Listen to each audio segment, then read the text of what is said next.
এটা দুৰ্ভগীয়া পৰিয়াল। পৰিয়ালটোৰ ঘৰ দেৰগাঁও হাছুৱা গাঁৱত। পৰিয়ালটো এতিয়া পানীত হাঁহ নচৰা অৱস্থা হৈছে। তেখেতসকলৰ এটা দেৱশিশু এমাহ ধৰি অসুস্থ হৈ আছে। পৰিয়ালটোৱে চিকিৎসাৰ দুৱাৰে দুৱাৰে ঘূৰি ফুৰি জুৰুলা হৈ পৰিছে। পৰিয়ালটি আৰ্থিকভাৱে সচ্ছল নহয়। এতিয়া পৰিয়ালটোৱে চিকিৎসাৰ বাবে ৰাইজৰ সহায় বিচাৰি সাংবাদিকৰ কাষ চাপিছে। আমাৰ তৰফৰ পৰাও দুৰ্ভগীয়া পৰিয়ালটোক সহায়ৰ হাত আগবঢ়াবলৈ ৰাইজক আহ্বান জনালোঁ।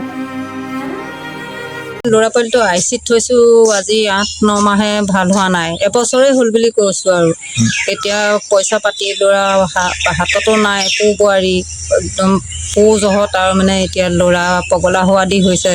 সেইকাৰণে এতিয়া আজি ৰাইজৰ ওচৰত যাতে প্ৰাৰ্থনা কৰিছোঁ, সহায় 2-4 টকা সহায় সহযোগ কৰি যাতে ল'ৰা পোৱালিটো উদ্ধাৰ কৰিব লাগে।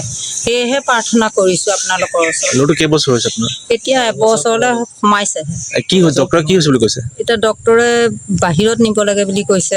আপুনি ক'ত দেখালে আপোনালোকে? এতিয়া আমি গুৱাহাটীও নিলোঁ। যোৰহাটত এতিয়া পইচা নাই কোনে তাতে আইচিত ভৰ্তি কৰি থৈছোঁ।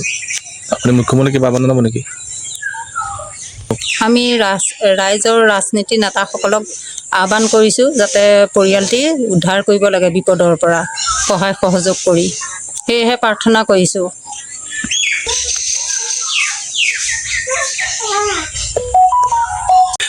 আমাৰ দেউতাক হয়। মানে ক'ব পৰা নাই এতিয়ালৈকে, মানে দুখত বাকী কৰিছে। ল'ৰাটো বহুত অৱস্থা বেয়া। আজি 7 মাহ মই আইচুতে আছে। গুৱাহাটীত থাকিলে 3-4 মাহ। তাৰপিছত যোৰহাটত থাকিলে এতিয়া লাষ্টতে আকৌ বাহিৰলৈ ৰেফাৰ কৰিছে। বাহিৰৰ ৰেফাৰ কৰি পইচা পাতি নাই নিবলৈ। সেইটো কাৰণে মানে ৰাইজৰ আৰু মুখ্যমন্ত্ৰীকো আমি আহ্বান জনাইছোঁ আৰু আমাৰ নেতাসকলকো আহ্বান জনাইছোঁ যাতে ল'ৰাটোক কিবা খোৱা সুবিধা কৰি এখন দিয়া যায়। দেৰগাঁৱৰ পৰা সত্যজিৎ হাজৰিকা ৰিপৰ্ট, প্ৰাত টাইম ডিজিটেল।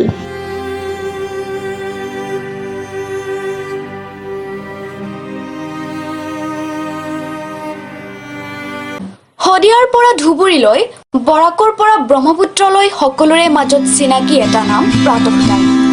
থলুৱা ভাষা, কৃষ্টি আৰু সত্য বাতৰিৰ আধাৰত প্ৰতিষ্ঠিত খবৰ প্ৰাতঃ টাইমৰ প্ৰতিটো বা বাতৰি পুংখানুপুংখভাৱে চাবলৈ Facebook, YouTube, website, Twitter, Instagram আৰু ব্লগাৰ পেজত লাইক আৰু ফ'ল' কৰক।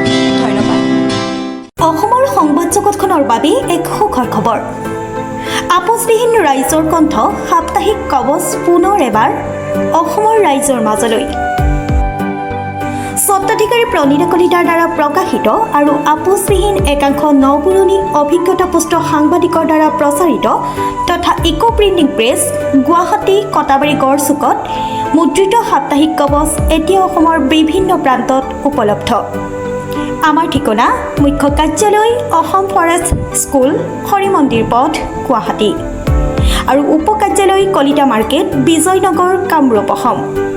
মোবাইল নম্বৰ হৈছে 9435114666 70024728113। আমাৰ ইমেইল আইডি হৈছে kobos2025@gmail.com।